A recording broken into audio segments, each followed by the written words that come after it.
నమస్తే, నేను Vamshi. Welcome to ground report. బంగారం ధరలోనే కాదు, తయారీలోనూ బంగారమే. అందుకే ఎవరికి చిక్కని స్థాయిలో ఉంది. ప్రపంచవ్యాప్తంగా పరిమితమైన లభ్యత ఉండడం వల్ల ధరలు ఆకాశాన్ని అంటుతున్నాయి. భూగర్భంలో, సముద్ర గర్భంలో ఇంకా నిల్వలు ఉన్నప్పటికీ మైనింగ్ ద్వారా వెలికితీసే పరిమాణం తగ్గిపోతుంది. అయినా బంగారం డిమాండ్ మాత్రం తగ్గడం లేదు, నానాటికి పెరిగిపోతుంది. ధరలు కూడా తారాస్థాయికి చేరుకుంటున్నాయి. ఫ్యూచర్ మార్కెట్లకే తలనొప్పిగా మారిన ఈ పరిస్థితుల్లో అపరంజి వెలుగులు ఇంతకుముందు ఎప్పుడూ ఇలా మెరవలేదు. కాలాలు, దేశాలు మారినా బంగారానికి విలువ ఎప్పటికీ ఎన్నటికీ తగ్గదు. గత 100 ఏళ్ల చరిత్ర చూస్తే ప్రతి దశలో ధరలు ఆకాశాన్ని అంటుతూ పెరుగుతూనే వచ్చాయి. అయితే గత దశాబ్దంలో ఆ పెరుగుదల మరింత వేగంగా సాగింది. అందుకే బంగారం అంటేనే మహిళలు భయపడిపోతున్నారు. ప్రస్తుత పరిస్థితుల్లో గ్రాము బంగారం కొనాలంటేనే భయపడే పరిస్థితులు వచ్చాయి.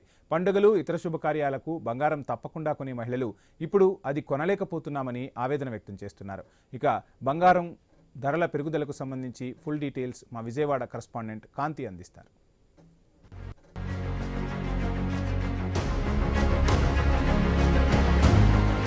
బంగారం ధరలు రోజు రోజుకి పెరిగిపోతున్నాయి. సామాన్యుడు బంగారం కొనుక్కోలేని పరిస్థితి ఏర్పడిందని ఏవైతే సామాన్య ప్రజలు వాపోతున్న పరిస్థితి. రోజు రోజుకి బంగారం ధరలు పెరుగుతుండడంతో కొనుక్కునేవారు కూడా లేక బంగారం షాపులన్నీ కూడా వెలవెలబోతున్న పరిస్థితి. రెగ్యులర్గా వచ్చే కస్టమర్స్ కూడా కొంత బంగారం కొనడానికి ఇబ్బందులు పడుతున్నారు. అయితే కాయిన్కి రెండవ సైడ్ ఉన్నట్లే వ్యాపారం చేసుకునేందుకు, దీని మీద పెట్టుబడి పెట్టేందుకు కూడా ఎక్కువగా ఇంట్రెస్ట్ చూపిస్తున్నారు. ఎందుకంటే బంగారం ధర గత ఏడాదితో పోల్చుకుంటే ఈ ఏడాదికి ఎంత పెరిగిందో డబుల్ ట్రిపుల్ కూడా అయిన పరిస్థితి ఉంది. ఈ నేపథ్యంలో దీని మీద పెట్టుబడి పెట్టేదానికి కూడా వెనకాడడం లేదు. అయితే సామాన్యులు మాత్రం బంగారం అనేది కొనుక్కోలేని పరిస్థితి ప్రస్తుతం ఏర్పడిందని చెప్పాలి. అయితే దీనికి సంబంధించి ప్రస్తుతం మనం ఒక గోల్డ్ జ్యువెలరీ షాప్లో ఉన్నాం. రిటైల్ కస్టమర్స్ ఎట్లా వస్తున్నారు, కస్టమర్స్ వారిని ఎటువంటి క్వశ్చన్స్, అంటే గోల్డ్ రేట్ రోజు రోజుకి పెరిగిపోతున్న నేపథ్యంలో కస్టమర్స్ నుంచి వచ్చేటువంటి క్వశ్చన్స్ ఏంటి, గోల్డ్ ఇంకా పెరుగుతుందా తగ్గుతుందా అనే క్వశ్చన్స్తో పాటుగా ఒక 10 గ్రాములు కొనుక్కునేవారు 5 గ్రాముల బంగారంతోనే సరిపెట్టుకునే పరిస్థితి అయితే ప్రస్తుతం కొనసాగుతుంది. మార్కెట్లో చూసినట్లయితే అటు దీపావళి లేదా ధన్తేరస్ ఇటువంటివి ఉన్నప్పుడు ఎక్కువగా కొనుక్కోవడానికి, అంటే చిన్నగా బంగారం కొనుక్కుంటే మంచిది, దీపావళికి లక్ష్మీదేవి వస్తుంది అనే సెంటిమెంట్తో ఉన్న వాళ్ళు కూడా ఈసారి కొంత బంగారం కొనడానికి వెనక్కు తగ్గిన పరిస్థితే ప్రస్తుతం మార్కెట్లో ఉంది. ప్రస్తుతం మనతోటి మాట్లాడేందుకు శ్రీకాంత్ గారు ఉన్నారు, తమరి జ్యువెలర్స్కి సంబంధించి. సార్ చెప్పండి, గోల్డ్ కస్టమర్స్ మీ దగ్గరికి వచ్చినప్పుడు కొనడానికి ఎట్లాంటి క్వశ్చన్స్ అడుగుతున్నారు, లేకపోతే మీకు రెగ్యులర్గా ఉండే కస్టమర్స్ నుంచి వచ్చే క్వశ్చన్స్ ఏంటి? నమస్తే అండి. రిటైల్ వ్యాపార సంస్థల్లో వ్యాపారం అనేది తగ్గిందన్నమాట 100% వాస్తవం. అది బంగారం రేట్ అనేది పెరిగిన తర్వాత కొనుగోలు శక్తి అనేది 100 గ్రాములు కొనేవాడు ఇదివరకు గతంలో ఒక 10 లక్షల రూపాయలు డబ్బు కనుక ఉన్నట్టయితే 3 బిళ్ళలు కొనేవారు. అది నెమ్మదిగా ఇప్పుడు 2 బిళ్ళలకు వచ్చింది. ఇప్పుడు అది కాస్త శాంతం, ఇప్పుడు 1 బిళ్ళకు కూడా పూర్తిగా 10 లక్షల రూపాయలు కొనలేని స్థితిలోకి వచ్చేసాము. అంటే మీరు ఈరోజు దాదాపు 13,40,000 రూపాయలు 100 గ్రాములు బిస్కెట్ రేటు చూస్తున్నారు. ఇంత రేటు పెరిగినప్పుడు రిటైల్ వ్యాపారస్తుల్లో అందరికీ కామన్గా పడుతున్న క్వశ్చను, ఒక కొనుగోలుదారుడు ముఖ్యంగా మమ్మల్ని ఇదివరకు 2 లక్షలు ఇస్తే నాకు జత గాజులు చేసి ఇవ్వండి అని అడిగేవారు. ఇప్పుడు 2 లక్షల రూపాయలకి అసలు జత గాజులు అనేది రాదండి. ఫస్ట్ ఆఫ్ ఆల్ అందరూ కూడా రేటు పెరిగింది అని డైజెస్ట్ చేసుకోవడానికే టైము తీసుకుంటుంది, చాలా టైం పడుతుంది. ఇలాగా జెన్యూన్గా ఇళ్లలో పెళ్ళిళ్ళు కానీ లేదా చిన్నపిల్లలు ఉన్నోళ్ళు కానీ పెట్టుబడి పెట్టి వాళ్ళకి కావాల్సిన వస్తువులు చేయించుకోవాలని కోరుకుంటున్న వాళ్ళు, వీళ్ళందరికీ కూడా ఈ పాత బంగారాలు, పాత నగదు ఏదైతే ఉందో అవన్నీ తీసుకొచ్చి మార్చుకోవడం, దానిపైన ఉన్న పెచ్చు ఖరీదుల్ని సిద్ధపడి కొనుక్కోవడం, ఇలాంటి రెగ్యులర్గా జరిగే ప్రక్రియ ఇది. బంగారు సంస్థలు కొనుక్కునే విధానాన్ని కానీ ఆలోచిస్తున్న పద్ధతులు కానీ మార్చుకోవాలి. అంతేకాని దీన్ని ఎక్కువ అత్యాశకు పోయి ప్యానిక్ బయ్యింగ్ చేయకూడదు. ప్యానిక్ బయ్యింగ్ అంటే ముఖ్యంగా అర్థం చేసుకోండి, నా దగ్గర ఇది రేటు పెరుగుద్దని తెలుసు, కానీ నా దగ్గర ఎంత ఉందో అంతవరకే కొనుక్కోవాలి. అవసరాన్ని గుర్తించండి. అంతేకాని తొందరపడి అప్పుల పాలైపోయి మాత్రం బంగారు సంస్థల దగ్గరికి వచ్చి వస్తువులు కొనుక్కోవడానికి ప్రయత్నం చేయొద్దు. అది రేటు పెరిగిందని అమ్మేద్దామని ప్రయత్నాలు చేస్తే అది వ్యాపారస్తుడికి, అమ్మిన వాళ్ళకి కానీ కొనుక్కున్న వాళ్ళకి ఇద్దరికీ మంచిది కాదు. అది అంటే గోల్డ్ ఇప్పుడు కొన్నప్పుడు ఇప్పుడు మీరు చెప్పారు పానిక్ అయ్యి కొంత గోల్డ్ ఇన్వెస్ట్మెంట్ చేసేందుకని చెప్పి అప్పులు చేసి వస్తున్నారని. అలాంటి వాళ్ళు ఆర్నమెంట్ తీసుకున్నప్పుడు మళ్ళీ తిరిగి రిటర్న్ చేసినప్పుడు ఆర్నమెంట్కి సేమ్ కాస్ట్ రాదు. అంటే ఇప్పుడు జిఎస్టీ కానీ లేకపోతే దాని మీద ఉన్న ఇదంతా కూడా పోతుంది. సో అప్పుడు వాళ్ళు దానివల్ల లాస్ ఉంటుందా, వారికి ఏమైనా లాభం మిగిలే అవకాశం? లాభం అయితే ఉండదండి.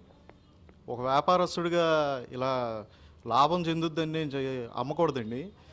అవసరం గుర్తించి మీకు ఏం కావాలన్నా చూసి మేము చెయ్యాలి, కానీ మేము లాభం ఉంటుంది మాకు ఇన్స్టెంట్ ప్రాఫిట్స్ కోసం మేము ఎప్పుడు అలాంటి వ్యాపారాలు ఎప్పుడు చేయలేదు. లాభం ఏ విధంగా ఉండదు. ఎందుకంటే వస్తువు అనేది అవసరాన్ని బట్టి ప్రొడక్షన్కి తగ్గట్టు తరుగు మజూరీలు కానీ దానికి అయిన రాళ్ళ బరువులు తీసి లెక్క రాయడాలు కానీ ఓ పద్ధతి ప్రకారం మొత్తం అయిన విలువ మీద 3% జిఎస్టీ అనేది రాస్తాం. ఇన్ని ఖర్చులు అంటే ఇప్పుడు నేను ఈరోజు ఒక షర్ట్ వేసుకున్నానండి, దానికి ప్రొడక్షన్ కాస్ట్ ఉంటుందిగా. అదే పద్ధతిలో వసూలు చేయిస్తున్నప్పుడు కూడా ప్రొడక్షన్ కాస్ట్ ఉంటుంది, దానికి ట్యాక్స్ ఉంటుంది. ఇవన్నీ కూడా లెక్కలు చూసుకొని ఇవన్నీ దాటి వెళ్ళాలంటే మీరు కోరుకున్నట్టు బంగారం ధర ఈరోజు నేను 1 లక్ష రూపాయలు గొలుసు అమ్మానండి, దానికి మొత్తం ప్రొడక్షన్ కాస్ట్తో ఉంది. నాకు తరుగులు మజూరీలు జిఎస్టీలు కూడా కలిసి రావాలంటే బిస్కెట్ ధర అప్పుడు మీరు అనుకున్న కోరికలకి 20 లక్షల రూపాయలు అవ్వాలి. 20 లక్షల రూపాయలు అయినప్పుడు మీరు శాంతం ఎకానమీ అనేది కుప్పకూలిపోద్ది. అలా జరగకూడదు. బంగారం అనేది ఖర్చుతో కూడుకున్న ప్రక్రియ. దాన్ని మీరు అర్థం చేసుకొని అవసరాన్ని గుర్తించి ఇంటికి ఎంత అవసరం అంతకు వెళ్ళాలి, కానీ ప్యానిక్ బయింగ్ అనేది జరగకూడదు. ఇది మొత్తంగా ఏదైతే కస్టమర్స్ రిటైల్ వ్యాపారంలో బంగారం కొనడము అమ్మడము ఇవన్నీ కూడా ఒక ప్రక్రియ. అంటే అవసరానికి బంగారం కొనుక్కోవడం, ప్రస్తుతం ఉన్న పరిస్థితుల్లో బంగారం కొనాలన్నా లేదా తిరిగి అమ్మాలన్నా కూడా దాని మీద వచ్చే ప్రాఫిట్స్ కోసం ఆలోచించుకున్నట్లయితే ఏవైతే మేకింగ్ ఛార్జెస్ కావచ్చు లేకపోతే జిఎస్టీ ఇటువంటి వాటివన్నిటి బేరీజ్ వేసుకున్నట్లయితే ఏదైతే కొన్నదానికి అమ్మేదానికి కొనేటప్పుడు ఉండేటువంటి వ్యత్యాసం ఏదైతే ఉంటుందో ఆ వ్యత్యాసం అనేది చాలా ఎక్కువగా ఉంటుంది. అప్పుడు కస్టమర్ ఖచ్చితంగా ఇబ్బందులు పడాల్సిన పరిస్థితి వస్తుంది. కాబట్టి పానిక్ బయింగ్ అనేది ఖచ్చితంగా చేయొద్దు అని చెప్తున్నారు. అలాగే అసలు గోల్డ్ రేట్ ఇంకా ఎంతకు వెళ్తుంది, అలాగే ఈ రేటు పెరగడానికి గల కారణాలు ఏంటి అనేది మనతో మాట్లాడడానికి మల్లేశ్వరరావు గారు ఉన్నారు, బులియన్ మార్కెట్కి సంబంధించి. సార్ చెప్పండి, ఈ రోజుకి బంగారం ధర పెరుగుతోంది, ఇంకా ఎంత పెరిగే అవకాశం ఉంది? ఇప్పటి వరకు అంటే గత ఏడాదితో పోల్చుకుంటే ఈ ఏడాదికి ఎంత పెరిగింది? నమస్కారం అమ్మా, నా పేరు Malleswararao. Indian bullion jewellery merchant అసోసియేషన్కి నేను ప్రెసిడెంట్గా ఆంధ్రప్రదేశ్కి ఉన్నాను. రాబోయే రోజుల్లో బంగారం వెండి రెండు మెటల్ పరంగా పెరగడానికి ఎక్కువ ఛాన్స్ ఉందమ్మా. ఇది ఇంతకుముందు దేశాలు డాలర్ని కొద్దిగా మనం సేఫ్గా కింద పెట్టుకునేవాళ్ళం. ఈరోజు చాలా దేశాలన్నీ ఈ డాలర్తో కాకుండా బంగారాన్ని రిజర్వ్గా పెట్టుకుందామన్న ఆలోచనతో దేశాలన్నీ వచ్చినాయి. ఇప్పుడు ప్రతిరోజు వచ్చేది ప్రొడక్షన్ తక్కువ, మరి దేశాలన్నిటికీ డిమాండ్ రావడంతో వెండి బంగారం రెండు కూడా కొద్దిగా పెరగడానికి ఎక్కువ ఛాన్స్ ఉంది. రాబోయే రోజుల్లో రెండు పెరుగుతాయి. కానీ మీరు ఎవరు ఏదైనా ఎంతకు అవసరం ఉందో, ఒక ఇంటికి ఫంక్షన్ ఉంది, ఆ ఫంక్షన్లో ఏది అవసరమో అది కొనుక్కొని వ్యాపారస్తులు కూడా బాగుంటుంది. అంతేగాని ఈరోజు రేపు రేటు పెరిగిద్దని చెప్పి ఈరోజు కొద్దిగా ఎక్కువ కొనుక్కొని దీంతో బిజినెస్ చేద్దాం అనుకునే ఆలోచన మాత్రం పెట్టుకోవడం వల్ల ఎక్కువ నష్టాలు ఎక్కువ ఉంటాయి. మీరు ఏది అవసరం ఉందో, ఇంట్లో ఫంక్షన్కి కానీ దేనికైనా ఏదైనా అవసరం ఉంది, దానికి అట్లాగా బంగారం ఆభరణాలే కానీ బంగారం బిస్కెట్ రూపాయినా కానీ దాని వరకు కొనుక్కోండి. రేపటి రోజున అవసరం ఉన్నది ఈరోజు కొనుక్కోవచ్చు, అయితే తప్పే కాదు. కానీ ఒకేసారి ఎక్కువ ఇన్వెస్ట్మెంట్ చేసి కొద్దిగా చాలామంది కూడా చూశాను, ఎక్కువ మంది కూడా కొద్దిగా డిపాజిట్లు కూడా క్లియర్ చేసి ఇలా బంగారం కొనడానికి కూడా వస్తున్నారు. అలా రామాకండి. దయచేసి మీకు అవసరానికి అనుగుణంగా బంగారు వ్యాపారాన్ని చేయండి, అంతే కొనుగోలు చేయండి. కానీ ఇలాగా డిపాజిట్లు క్లియర్ చేసి వెండి బంగారాలు మాత్రం కొనడం అనేది కరెక్ట్ కాదు. కాకపోతే రాబోయే రోజుల్లో అయితే బంగారం వెండి రెండు పెరగడానికి ఎక్కువ ఛాన్స్ ఉంది. అలాగే ఈ వెండి కూడా ఇండస్ట్రీస్ వాడకం బాగా పెరిగింది. సోలారు దానికి అని వేరే ఈ మేక్ ఇన్ ఇండియా ఎప్పుడైతే మన భారతదేశంలో మొదలైందో వెండి ఆటోమేటిక్గా కొద్దిగా ఇండస్ట్రీ వాడకం బాగా పెరిగింది. దానివల్ల రాబోయే రోజుల్లో కూడా వెండి కూడా పెరిగిద్ది. ఇది కొద్ది రెగ్యులర్గా కొద్ది రోజువారీకి కొద్ది పెరుగుతుంది. కొద్దిగా ఈ మధ్యకాలంలో మాత్రం కొద్ది ఫాస్ట్గా ఒక 20% ఈ 1 మంత్లోనే 20% పెరిగింది. ఇలాగైతే ఇంకెప్పుడు అలా ఉండదు. కాబట్టి ఇప్పుడేదో వచ్చింది కానీ ఎప్పుడు అలా ఉండదు. కాకపోతే ఎవరికి ఏదైనా అవసరం ఉందో దాని వరకే కొనుగోలు శక్తి ఉండొచ్చు, తప్పేం లేదు. కొద్దిగా ఎక్కువ ప్యానిక్ బయింగ్ చేయకుండా ఉంటే మంచిది. అంటే గోల్డ్ రేట్ తగ్గుతుంది లేకపోతే సిల్వర్ రేట్ తగ్గుతుంది, కంగారు ఎవరు పడొద్దు అనేవి కూడా కొన్ని వాదనలు చూస్తున్నాం. అసలు అంటే కొనాలనుకునే వాళ్ళు ఏం చేయాలి? అంటే కొంత కస్టమర్స్ ఏంటంటే తగ్గుతుందని చెప్తున్నారు కదా, అంటే అది మీడియా ప్రచారం కావచ్చు లేకపోతే సోషల్ మీడియా ప్రభావం కావచ్చు, గోల్డ్ రేట్ తగ్గుతుంది, త్వరలో తగ్గిపోతుంది, పడిపోతుంది, సో ఎవరు ఇప్పుడేమి తొందరపడి కొనుక్కోవద్దు అని కూడా చెప్తున్నారు కొంతమంది. సో దీన్ని ఎలా చూడాలి? బంగారం వెండి తగ్గడం అనేది తగ్గిపోతుంది, బాగా పడిపోతుంది అనే మాట మాత్రం అవాస్తవం. అదేం లేదు. ఎప్పుడు కూడా రెండు ఇవేమీ మన ఇంట్లో పక్క ఊర్లో ఎక్కడో పంట పండేది కాదండి. ఇది ప్రొడక్షన్ మినిమం ఎప్పుడు ఉండే ప్రొడక్షన్ ఎంత ఉంటుందో అంతే ప్రొడక్షన్ ఉంటుంది. కాకపోతే దేశాల డిమాండ్ వచ్చినప్పుడు కూడా ఇలాగ రేటు వస్తుంది అంతేగాని ప్రత్యేకంగా ఇది బంగారం పడిపోవడం కానీ అలా ఉండదు. ఇంతకుముందు ఒక 35 ఇయర్స్ బ్యాక్ అయితే ప్రతి వాళ్ళు మన భారతదేశంలోనే పొదుపు చేయాలంటే భారతదేశంలోనే ఉంది. ప్రతి సంపాదనలో ప్రతి ఒక్కళ్ళు ఒక 5% ఓ 10% గోల్డ్ కానీ ఏదన్నా డిపాజిట్లు కానీ ఏదన్నా మన షేర్స్ కానీ అలా డిపాజిట్ చేసుకునేది ఈ వ్యవస్థ భారతదేశంలోనే ఉంది. ఇలాగా పొదుపు చేయడంలో తప్పేం లేదు. కానీ అదే ఒకేసారి డబ్బులు ఎక్కువ పెట్టి ఇబ్బంది పడద్దు. ఈ పొదుపు చేసే భారతదేశంలో ఉన్న పాత సాంప్రదాయాలు ఇది కరెక్ట్. ప్రతి ఇంట్లో వాళ్ళు ఒక 10% బంగారంగా కానీ చేస్తున్నారు కాబట్టి అలా చేయండి. అంతేగాని ఈ షేర్ల రూపాయల్లో ఉండేవి అవి ఇవి మొత్తం లిక్విడిటీని చేసి వెండి బంగారాలు పొందామన్న ఆలోచన మాత్రం పెట్టకండి. మీకు ఏది అవసరం ఉందో అది కొనుక్కోండి, తప్పేం లేదు. అంటే బంగారం ధర ఎంతవరకు వెళ్ళే అవకాశం ఉంది సార్? ఈ రోజు రేట్ ప్రకారం చూసుకుంటే ఈ రోజు రేట్ ఎంత ఉంది, ఇంకా ఎంత పెరిగే అవకాశం ఉంది అనుకుంటారు? అంటే ఇప్పుడు మొన్న 10 రూపీస్ 20 రూపీస్ పర్ గ్రామ్ తగ్గింది, ఇప్పుడు మళ్ళీ ఈ రోజు 20 రూపీస్ పెరిగినట్లుంది. సో ఇట్లా ఒక రోజు ఎక్కువ అవుతుంది, ఒక రోజు తక్కువ అవుతుంది, ఎంతవరకు వెళ్ళే ఛాన్సెస్? 13,50,000 దాకా 100 గ్రామ్ బిస్కెట్ జరిగిందండి ఒక లాస్ట్ వీకు. అది మళ్ళీ సుమారు నియర్ ఆల్మోస్ట్ ఒక 50,000 రూపాయల కరెక్షన్ వచ్చి 13 లక్షల దాకా వచ్చింది. ఇట్లా రేట్ అప్ అండ్ డౌన్ అయితే అనేది మనం రెగ్యులర్గా జరుగుతూ ఉంటుంది. ఈ సిల్వర్ మాత్రం 1,85,000 దాకా లాస్ట్ వీక్ వెళ్ళింది. 1,85,000 ఈ వీక్ ఎండింగ్లో కానీ కొద్దిగా మన ఈ దీపావళి అనే కానీ కొద్దిగా మళ్ళీ 1,70,000 దాకా వచ్చింది. ఒక 15,000 కరెక్షన్ వచ్చింది. ఈ కరెక్షన్స్ అన్నీ వస్తూ ఉంటాయి. రేట్ అయితే కరెక్షన్ అప్ అండ్ డౌన్ అయితే జరుగుతూ ఉంటుంది. ఇది క్యాజువల్. అంతేగాని మన డిమాండు దేశాలు ఇవన్నీ కొద్దిగా ప్రాబ్లం ఉండబట్టి ఇట్లా ఉంది. కానీ మామూలుగా అయితే రోజువారీ కొద్దిగా లైట్గా అప్ అండ్ డౌన్ చేసుకుంటా మాత్రం అయితే బంగారం కొద్దిగా పెరగడానికి ఎక్కువ ఉంది ఛాన్సు. రాబోయే రోజుల్లో అయితే నాకు తెలిసి ఒక 15 లక్షల రూపాయల దాకా బంగారం బిస్కెట్ 100 గ్రామ్ వెళ్తుంది. వెండి వచ్చి 2 lakhs అవుతుంది. కానీ ప్యానిక్ బై చేయకండి. అంతేగాని మనకి ఏది అవసరం ఉందో దాని వరకే చేసుకోండి, అది హెల్దీ. మీరు కూడా బంగారం కొని ప్రతిరోజు బంగారం కొని ఎక్కువ ఇన్వెస్ట్ చేసి బంగారం పెరిగిందా తగ్గిందా ఇవన్నీ చూసుకుంటే మీ ఆరోగ్యం కూడా ప్రాబ్లమే అవుతుంది, కానీ బాగుండదు. కానీ రెగ్యులర్గా ఇన్వెస్ట్మెంట్ విధానంలో చేసుకోండి. చాలా మంచి హెల్దీ వాతావరణం, అందరికీ మంచిది ఇది. నేను బంగారం కొనొద్దని నేనేం చెప్పట్లేదు, కొనండి. కానీ మీ ఏదైతే మీరు మంత్లీ ఇన్వెస్ట్మెంట్ ఉందో దాన్ని కొద్దిగా ఇన్వెస్ట్మెంట్ చేసుకుంటే వెళ్ళచ్చు. అంటే మీరు చెప్తున్న దాని ప్రకారం జనరల్గా పర్చేస్ చేసే పబ్లిక్ లేదా ప్రజల కోసం చెప్తున్నారు. ఇలా పెరుగుతూ ఉంటే గోల్డ్ బిజినెస్ చేసే వాళ్ళ పరిస్థితి ఏమంటారు? బిజినెస్ చేసే వాళ్ళు ఇప్పటికే చాలా వరకు కస్టమర్స్ తగ్గిపోయారు, కొనే వాళ్ళు కూడా ముందుకు రావట్లేదు, ఇంట్లో ఉన్న పాత బంగారాన్ని మార్చడానికి కూడా వచ్చే వాళ్ళు కూడా రావడం లేదని చెప్తున్నారు. సో బిజినెస్ చేసే వాళ్ళ పరిస్థితి ఏమన్నా? బిజినెస్ చేసే వాళ్ళ పరిస్థితి అయితే కొద్దిగా ఇబ్బందిగా ఉన్నమాట వాస్తవమే. కానీ అమ్మా ఎవరైతే సిస్టమేటిక్గా ఉన్నారో వాళ్ళందరూ సక్సెస్ అవుతున్నారమ్మా. ఎవరైతే సిస్టమేటిక్ లేకుండా ఇప్పుడు గవర్నమెంట్ కూడా చాలా రూల్స్ పెట్టేసింది. జిఎస్టీ ఉండాలి, హాల్మార్క్ హెచ్ఐడి కోడ్ ఉండాలి. ఇవన్నీ ఎవరైతే పాటించుకొని customer safe zone customer zone ఎవరైతే సేఫ్గా చూస్తారో ఆ సంస్థలన్నీ కొద్దిగా బాగానే ఉన్నాయండి. లేదు హెచ్ఐడి కోడ్ లేదు, ఐటమ్ మీద క్వాలిటీ లేదు, ఇలాంటి షాపులన్నీ ఎప్పటికన్నా వాళ్ళు ఇబ్బంది పడతారు వాళ్ళు. ఇవైతే సంస్థలు అయితే ప్రాబ్లం లేదు. కాకపోతే ఇవన్నీ చాలా ఓల్డ్ షాప్స్ ఉన్నాయి, నియర్లీ 30, 40, 50 ఇయర్స్ నుంచి ఉన్నాయి. ఈ బంగారం వ్యాపారంలో 70 ఏళ్ళు నుంచి ఉన్నోళ్ళు ఉన్నారు. ఈ సంస్థలన్నీ ఎప్పుడైతే కస్టమర్ సేఫ్ అయితే చూసిన సంస్థలు కూడా ఏది ఇబ్బంది లేదు. కాకపోతే కొద్దిగా ఇప్పుడు వారంలో ఎంతమంది 5 రోజులు ఉండే బిజినెస్ 4 రోజులు ఉంటుంది, అది తగ్గుతుంది కొద్దిగా. ఇక మరి తప్పదు, ఈ ఒడిదడుకులు ఇలా చేసుకుంటూ వెళ్ళడం అనేది జనరలే.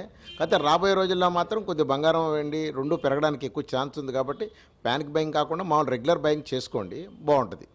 ఇది హెల్దీ వాతావరణం. ఇది మొత్తంగా బంగారం ధరలు పెరగడం అనేది ఖచ్చితంగా ఉంటుంది. బంగారం ధరలు అనేవి దాదాపుగా అంటే ప్రస్తుతం 13 లక్షల దగ్గర 100 గ్రాముల బిస్కెట్ రేట్ ఉన్నట్లయితే అది 15 లక్షల వరకు వెళ్ళే అవకాశం ఉంది. అలాగే ఈరోజు వెండి కిలో ధర 1,70,000 వరకు ఉన్నట్లయితే అది 2 లక్షల వరకు వెళ్ళే అవకాశం ఉంది. అయితే బంగారం కొనడం కోసం అప్పులు చేసి లేదా వేరే చోట ఇన్వెస్ట్ చేసి తీసుకువచ్చినటువంటి అమౌంట్ని పెట్టి బంగారం కొనడం లాంటివి చేయకుండా జనరల్గా ఇళ్లలో కొంత పొదుపు చేసుకునే వాళ్ళు లేదా ఆడవాళ్ళు కొంత ఇన్వెస్ట్ చేసుకుంటూ ఉంటారు. వాటి వరకు కూడా బంగారం అనేది కొనుక్కోవచ్చు. కానీ పానిక్ బయింగ్ అంటే ఖచ్చితంగా ప్రజలు ఇబ్బందికర పరిస్థితుల్లోకి వెళ్ళిపోయేటువంటి సిట్యువేషన్ తెచ్చుకోకుండా గోల్డ్ చేసుకోవచ్చు. అయితే బిజినెస్ ప్రస్తుతం అయితే డల్గా ఉన్న మాట వాస్తవమే అయినప్పటికీ కూడా ఏదైతే మార్కెట్లో అన్ని రూల్స్ అండ్ రెగ్యులేషన్స్ని ఫాలో చేస్తూ వారికి కావాల్సినటువంటి ఏదైతే జిఎస్టీ కావచ్చు లేకపోతే హాల్ మార్కింగ్ విషయంలో కావచ్చు ఇవన్నీ కూడా పద్ధతిగా బిజినెస్ చేస్తున్న వారు ఎవరికి ఇబ్బందికర పరిస్థితులు అయితే లేవు. బట్ కొంత అంటే 4 రోజులు బిజినెస్ ఉండే చోట ఒక రోజు తగ్గిపోతూ ఉంటుంది. సో ఇట్లాంటి పండుగలు వచ్చినప్పుడు ఇంతకుముందు ఎక్కువగా పర్చేజ్ ఉండేది, అలాంటిది కొంత 50% డల్ అయినప్పటికీ గోల్డ్ రేట్ అనేది మాత్రం పెరగడం ఖచ్చితంగా పెరుగుతూనే ఉంది. అది తగ్గడం అనేది అసలు ఇప్పటి వరకు అయితే లేదు, ఇక ముందు కూడా ఉండే అవకాశం ఉండదు. ఒకవేళ ఉంటే స్టేబుల్గా ఉండే అవకాశం ఉండొచ్చు, కానీ అది మా గోల్డ్ రేట్ని మనం పండించే పంట లేకపోతే ఒక చిన్న వ్యాపారస్తులు చేసుకునేటువంటి వ్యాపారం కాదు కాబట్టి దేశ విదేశాలకు సంబంధించినటువంటి ప్రొడక్షన్ బట్టి దీని రేట్ అనేది ఉంటుంది. ఈ నేపథ్యంలో బంగారం ధరలు అనేవి ఖచ్చితంగా ఏదైతే రోజు రోజుకి పెరుగుతుందని లేకపోతే తగ్గుతుంది అని ఎవరు కూడా ఆందోళన చెందాల్సిన అవసరం లేదు. అవసరానికి బంగారం ఎంత అవసరమో దాని ప్రకారం కొనుక్కునే వరకు కూడా అవసరమని చెప్తున్నారు. అలాగే ఏదైతే గోల్డ్ కొనుక్కునే వాళ్ళు కావచ్చు, సిల్వర్ కొనుక్కునే వారు కావచ్చు, ఎవరైనా కూడా ముందు అంటే వారికి ఎంతవరకు అవసరం అనేది కావాలి, అలాగే అవసరాన్ని బట్టి ఎప్పుడైతే బంగారం షాప్కి వచ్చేటువంటి కస్టమర్స్ ఎవరైతే ఉంటారో సహజంగా వారి నుంచి వచ్చేటువంటి క్వశ్చన్స్ ఎప్పుడు తగ్గుతుంది లేదా ఇంకా ఎంతవరకు వెళ్తుంది ఇటువంటి క్వశ్చన్స్ ఉంటున్నాయి. అలాగే మార్కెట్ కూడా కాస్త డల్గానే ఉందని కూడా రిటైల్ వ్యాపారస్తులు అయితే చెప్తున్నారు.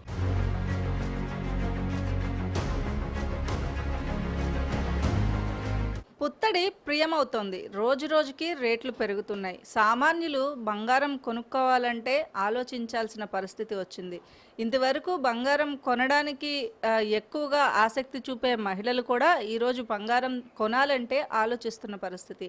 సామాన్య గృహిణులు ఇంతో అంతో పొదుపు చేసి బంగారం 1 గ్రామో 2 గ్రాములో కొనుక్కునే పరిస్థితి కూడా ప్రస్తుతం కరువైపోయింది. రోజు రోజుకి పెరుగుతున్నటువంటి బంగారం ధరలు ఏవైతే ఉన్నాయో వాటికి సంబంధించి ఇంకా కూడా పెరిగే అవకాశం ఉంది అని చెప్పి మార్కెట్ వర్గాలు చెప్తున్నాయి. అటు వెండి చూసినా అదే పరిస్థితిలో ఉంది.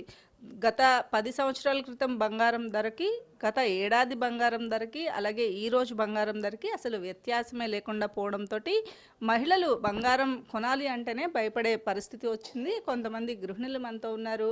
బంగారం రేటుకి సంబంధించి కావచ్చు, అలాగే బంగారం పెరుగుతున్నటువంటి రేట్లు నేపథ్యంలో వారికి పరిస్థితి ఏంటి, అసలు బంగారం గురించి మేడం చెప్పండి. ఆడవారంటే ముఖ్యంగా బంగారం చాలా ఇష్టంగా ఉంటారు, ఇంతో అంతో పొదుపు చేసి కొనుక్కోవాలనుకుంటారు. రోజు రోజుకి పెరుగుతున్న బంగారం ధరల పట్ల మీ అభిప్రాయం? బంగారం ధర రోజు రోజు చాలా పెరిగిపోతుందండి. ఒకప్పుడు 5 సంవత్సరాల క్రితం అయితే 4,500 ఉండేది గ్రాము, ఇప్పుడు వచ్చి 12,500 అవుతుంది. ఒకప్పుడు ఏంటంటే చిన్న చిన్న ఫంక్షన్లు ఉండే తీసుకొని పక్కన పెట్టుకునేవాళ్ళం. ఇప్పుడు అసలు కొనే పరిస్థితి లేదండి. ఇంకేదైనా పెళ్ళిళ్ళు అలాంటి వాళ్ళు కొనుక్కోవడమే కానీ మధ్యతరగతి వాళ్ళు అయితే కొనుక్కునే ఛాన్స్ లేదు. ఇప్పుడు ఉండే కొందుకు పెరుగుతుంది కానీ తగ్గట్లేదు అసలు ధర మాత్రం. అంటే బంగారం కొనుక్కోవడం అనేది ప్రతి ఆడవాళ్ళకి ఒక కళ, ఒక చిన్న వస్తువు లేకపోతే నెలకింత అని కొనుక్కోవాలనే ఉంటుంది. సో ఈ ప్రస్తుత పరిస్థితిని చూస్తే ఏమనిపిస్తుంది? మీరు అలా సేవింగ్స్ చేసుకుని కొనుక్కోండి? అదే అప్పుడు ఏంటంటే అంతకుముందు బర్త్డేలకనో చిన్న చిన్న ఫంక్షన్లకనో కొని పక్కన పెట్టుకునేవాళ్ళం. ప్రాఫిట్ ఏమైనా మిగిలితే తీసుకొని పక్కన పెట్టుకునేవాళ్ళం. ఇప్పుడు అసలు అలాంటి పరిస్థితే లేదనమాట. అదే ఎంత పక్కన పెట్టినా గ్రామ్ కూడా రావట్లే, అంత రేటు పెరిగిపోయింది. ఉండే కొంది పెరుగుతుంది కానీ అసలు తగ్గట్లేదనమాట. ఇంకేదన్నా పెళ్ళిళ్ళప్పుడే కానీ విడిగా చిన్న చిన్న ఫంక్షన్లకు కానీ ప్రాఫిట్ పరంగా పక్కన పెట్టి కొనుక్కునే ఛాన్స్ అయితే లేదండి. మీరు చెప్పండి, బంగారం మీరు కొనుక్కునేటప్పుడు ఎంత రేటు ఉండేది, ఇప్పుడు రేటుని బట్టి చూస్తే ఎలా అనిపిస్తుంది? సామాన్యులు, మధ్యతరగతి ప్రజలు బంగారం కొనాలంటేనే భయపడే పరిస్థితి ఉందని చెప్తున్నారు. 4 ఏళ్ల కిందట బాగా తక్కువ 48 గ్రాములు వచ్చేసి 40,000కి వచ్చేదండి. ఇప్పుడు కొనే పరిస్థితి లేకుండా పోయింది. ఇప్పుడు అసలు సేవ్ చేయాలన్నా అసలే బంగారం ఒకప్పుడేమో కొంచెం కొంచెం తీసుకునే పరిస్థితి ఉండేది. ఇప్పుడు కొంచెం తగ్గితే బాగుంటుంది అనుకుంటున్నామండి. ఓకే అమ్మ, మీరు చెప్పండి, బంగారం రేటు పెరుగుతోంది. చిన్న చిన్న పనులు చేసుకునే వాళ్ళు కావచ్చు, లేకపోతే రోజువారీ డబ్బులు తెచ్చుకునే వాళ్ళు అసలు బంగారం కొనుక్కునే పరిస్థితి లేకుండా పోయింది. బంగారం ఒక ఆడపిల్ల ఉంది అంటే ఖచ్చితంగా ఎంతో అంత దాస్తూ ఉంటారు. సో ప్రస్తుతం బంగారం రేటు పెరుగుతుంది, ఏం చెప్తారు? రేట్ అయితే తగ్గాలనుకుంటున్నాం మేడం. అసలు కొనాలంటే భయం వేస్తుంది. మాలాంటి పేదోళ్ళు కొనాలంటే చాలా కష్టం. అసలు బంగారం షాప్కి వెళ్ళాలంటేనే భయం వేస్తుంది. బాగా రేట్లు ఉన్నాయి. అంటే మీరు ఎంత ఉన్నప్పుడు కొనుక్కున్నారు మామూలుగా? ఇప్పుడు బంగారం కొనుక్కునే ఉద్దేశం? గ్రామ్ 4,500 ఉన్నప్పుడు కొనుక్కున్నాము. ఇప్పుడంటే 12,000 అలా అయింది. మరి కొనుక్కోవాలంటే చాలా కష్టం. ఓకే మీరు చెప్పండి, బంగారం ధర రోజు రోజుకి పెరుగుతోంది, అలాగే రేట్ కూడా ఎక్కువ అవుతుంది. సో గోల్డ్ కొనుక్కునేవారు కావచ్చు, అంటే ఇన్వెస్ట్ చేసేవాళ్ళు ఎక్కువ ఉన్నారు ఇందులో. ఇప్పుడు ఈరోజు బంగారం కొంటే అంటే డబ్బులున్న వాళ్ళు ఏంటంటే ఒక ఎక్కువగా కొనుక్కొని పెట్టుకుంటే ఇంకా పెరుగుతుంది అనుకుంటున్నారు. సో దానివల్ల కూడా కొంత రేట్ ఫ్లక్చుయేషన్స్ అనేవి వస్తున్నాయి. సో ఎట్లా అనుకుంటున్నారు? ఇప్పుడున్న బంగారం రేటు ధర చూసుకుంటే చాలా కష్టంగా ఉంది కొనుక్కోవడానికి. కనీసం వెండే కొనుక్కోలేకపోతున్నాం. అలాంటిది బంగారం ధర పెరిగితే బంగారం పెరుగుతుంది, వెండి పెరుగుతుంది. ఇట్లా ఫ్లక్చుయేషన్స్ చూసుకుంటే చాలా కష్టంగా ఉంటుంది బంగారం రేటు. ఏదైనా ఫంక్షన్కి కానీ లేకపోతే నెల నెల స్కీమ్ కట్టుకోవడానికి కూడా ఈ రకంగా బంగారం రేటు పెరుగుతూ ఉంటుంటే స్కీమ్ కట్టుకోవడం కూడా కష్టమే అవుతుంది. సో బంగారం రేటు తగ్గాలని కోరుకుంటున్నాం. మాకు నెల వచ్చే శాలరీస్తో పోల్చుకుంటే ఎంతో కొంత 1000 కానీ 2000 కానీ ఎంతో కొంత మిగిలితే మనం ఆల్మోస్ట్ లేడీస్ ఏం ఆలోచిస్తారంటే బంగారం మీద ఇన్వెస్ట్ చేయడానికే చూసుకుంటారు. అలాంటిది ఇట్లా ధరలు పెరిగిపోతూ ఉంటే ఎలా ఇన్వెస్ట్ చేయాలి అనేది కూడా కష్టంగానే ఉంటుంది. ఈ బంగారం ధర తగ్గాలని కోరుకుంటున్నాం. అలాగే వెండి కూడా చాలా పెరుగుతుంది. ఇప్పుడు చిన్న కుంకుమ భరణ కొనుక్కోవాలన్నా, దీపం కుందులు ఏది చూసుకున్నా ఎక్కువ పెరిగిపోతూనే ఉంది. సో రెండు తగ్గాలని కోరుకుంటున్నాం. సామాన్య గృహిణులు, మహిళలు పెద్ద సంఖ్యలో అంటే ఏదైతే గోల్డ్ కానీ సిల్వర్ కానీ చూసుకున్నట్లయితే ఏదైనా చిన్న ఫంక్షన్ ఉన్నా లేకపోతే ఏదైనా ఇన్వెస్ట్మెంట్ కోసం కూడా ఈ గోల్డ్ని యూస్ చేసి కొనడం కానీ, ఎవరికైనా గిఫ్ట్స్ ఇస్తే వారికి రేపొద్దున ఏదైనా పెద్ద శుభకార్యం ఉన్నప్పుడు పని చేస్తుంది అనే ఉద్దేశంతో చిన్న చిన్న గిఫ్ట్లు చేయడము, లేకపోతే బర్త్డేస్కి ఇంట్లో పిల్లలకి పెట్టడానికి కానీ ఇలాంటివి కొనేవారు. అయితే ప్రస్తుత పరిస్థితుల్లో నెలవారీ స్కీమ్లు కట్టే పరిస్థితి, అంటే ఇంతకుముందు నెలకు ఒక 5,000 సేవ్ చేసుకుని కడితే 1 గ్రామ్ బంగారం వచ్చేది. కానీ ప్రస్తుతం ఉన్న పరిస్థితిలో బంగారం స్కీమ్ కట్టినా కూడా ఈ వస్తువు అనేది కనిపించడం లేదు. సంవత్సరం పాటు దాచుకున్నా కూడా వస్తువు కొనే టైంకి రేట్ డబుల్ ట్రిపుల్ అయిపోవడం వల్ల వచ్చే ఇన్కమ్ తక్కువ, అలాగే ఆదాయానికి సంబంధించి ఎంత సేవ్ చేసినా కూడా బంగారం అనేది సామాన్యులు కొనుక్కోలేని పరిస్థితి ఏర్పడిందని చెప్తున్నారు. అలాగే మార్కెట్ వర్గాలు చెప్తున్న దాని ప్రకారం చూసుకుంటే గోల్డ్ రేట్ అనేది రోజు రోజుకి పెరుగుతుంది, ఇంకా కూడా పెరిగే అవకాశం ఉంది. కాబట్టి ఎవరు కూడా అంటే అప్పులు చేసి కొనుక్కోవాల్సినంత సిచ్యువేషన్ లేదు, కానీ అవసరానికి తగినట్లుగా ఎవరైనా కావాలంటే రేటు పెరిగే పరిస్థితే ఉంది. కాబట్టి కొనుక్కోవచ్చు అని కూడా మార్కెట్ వర్గాలు చెప్తున్నాయి. సామాన్య గృహిణులు మాత్రం గోల్డ్ సేవింగ్స్ అనేది ప్రస్తుతం కలగానే మిగిలిపోయేలా ఉంది అని చెప్పి ఆవేదన వ్యక్తం చేస్తున్నారు. కెమెరా పర్సన్ కిషోర్తో కాంతి, ఐ న్యూస్, విజయవాడ.